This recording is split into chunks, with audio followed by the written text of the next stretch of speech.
Hey guys, so a while back, Obsidian dropped their new DLC for the Outer Worlds, Peril on Gorgon.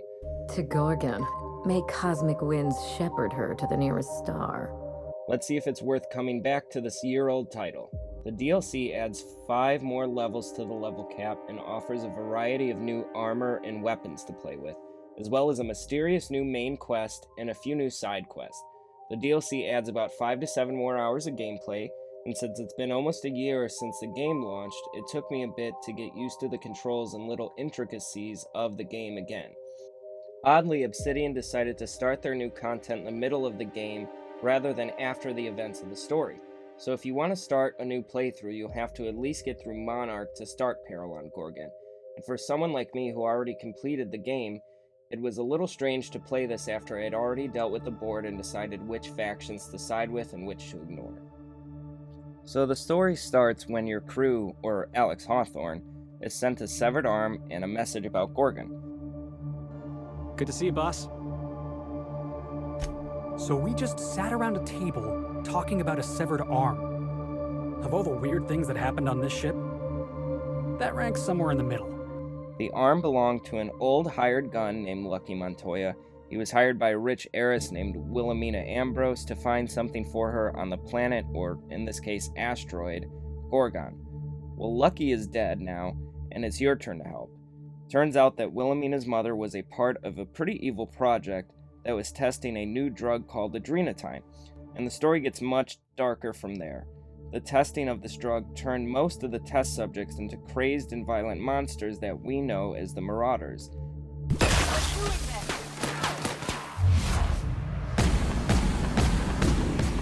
This then leads into a pretty hilarious dialogue amongst all your crew members.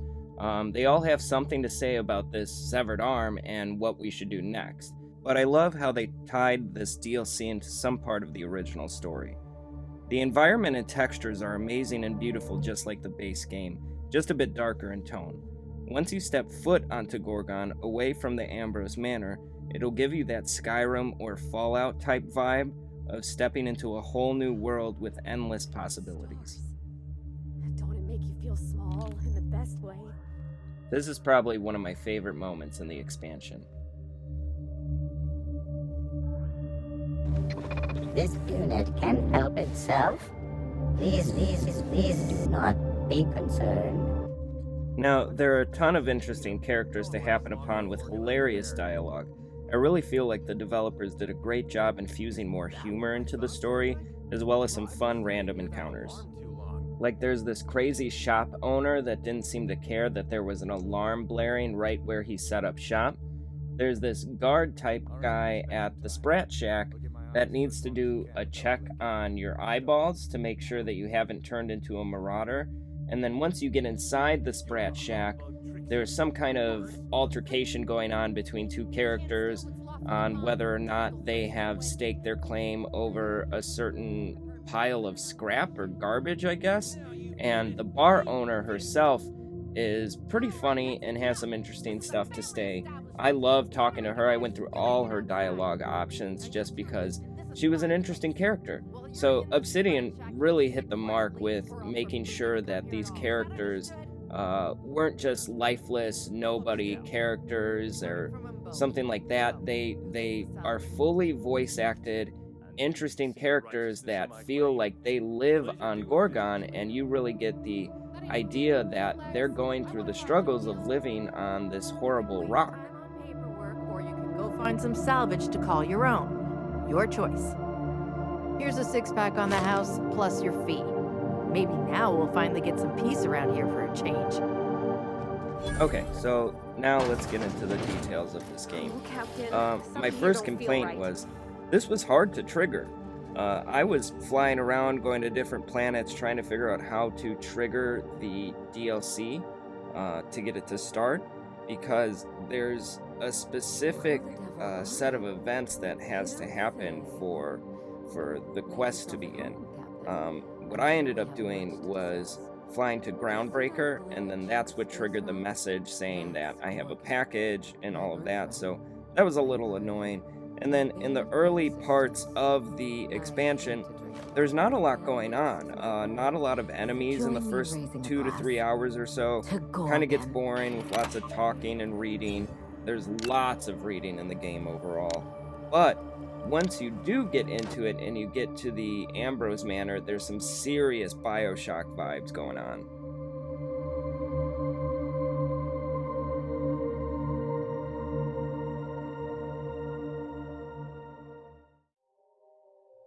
And then, kind of like I said before, there's a cool cinematic opening after the package is delivered with the severed arm, and the commentary from the companion adds a ton.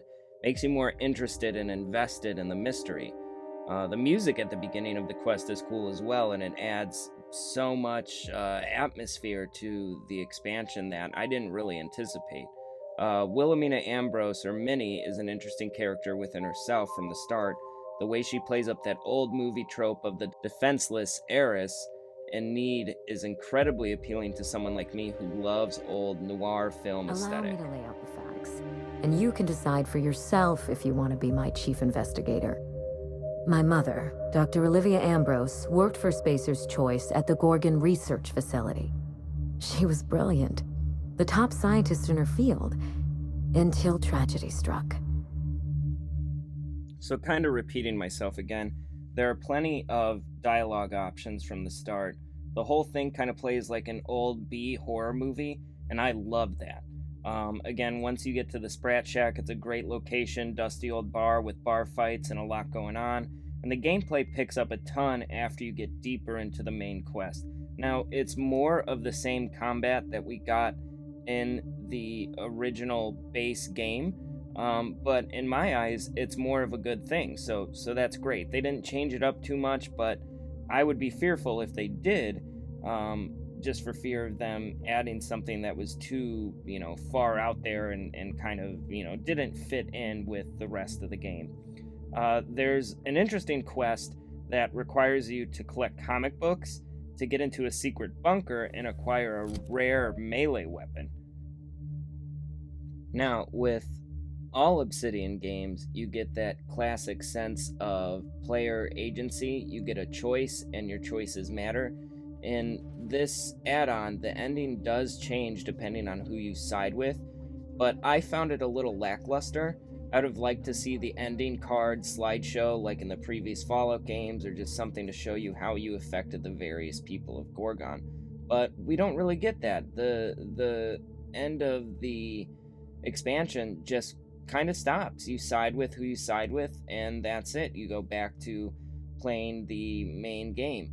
I think it's because, again, it was designed to be played in the middle of the game rather than after the events of the game. But at least they had a cool reveal for the main antagonist for this DLC. When this evil figure pops onto your screen, it really does catch you off guard, and I thought it was a cool way to introduce you to that character. Sniffing about.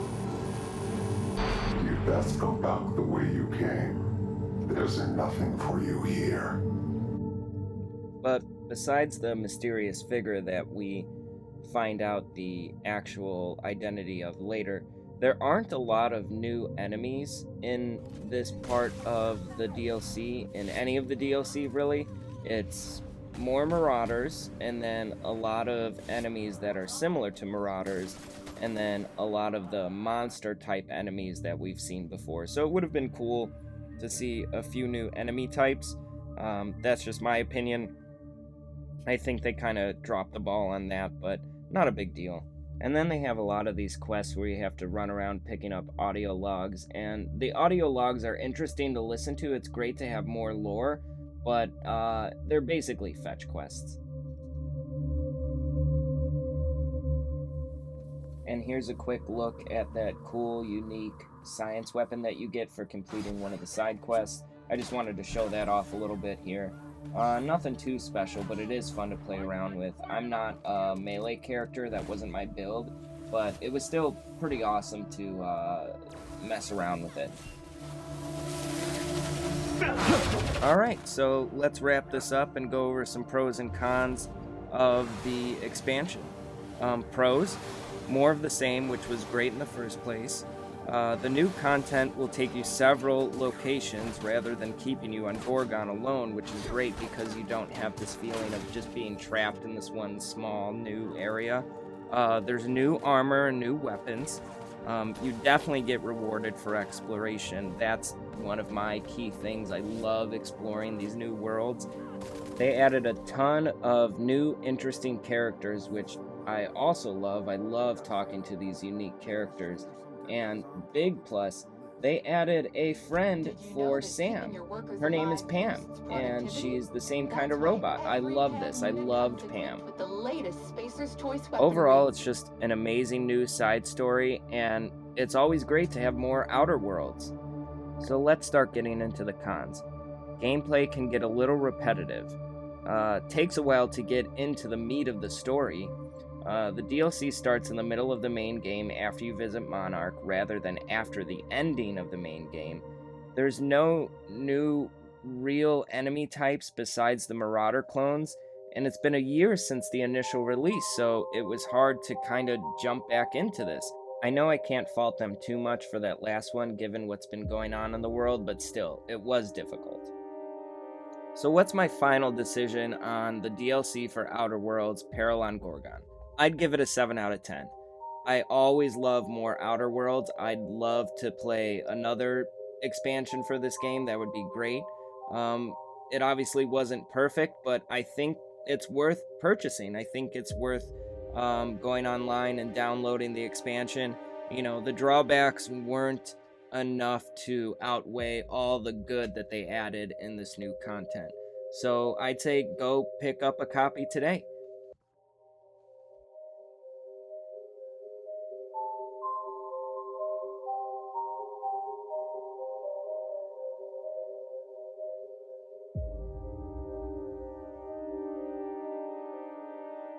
So there you have it. That's my opinion on the new Outer Worlds DLC, Peril on Gorgon.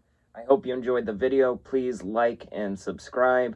It really helps out my channel since especially I'm kind of new to YouTube. I haven't been doing this for too long. Check out some of the other videos. I did another review a while back on Tony Hawk Pro Skater 1 and 2. You can find me on Twitch at Action Mike 2077. You can also find me on Instagram as Action Mike 2077 and on Twitter as Mike Ballinger X. Yeah, that's about it. And I hope you have a great rest of your day.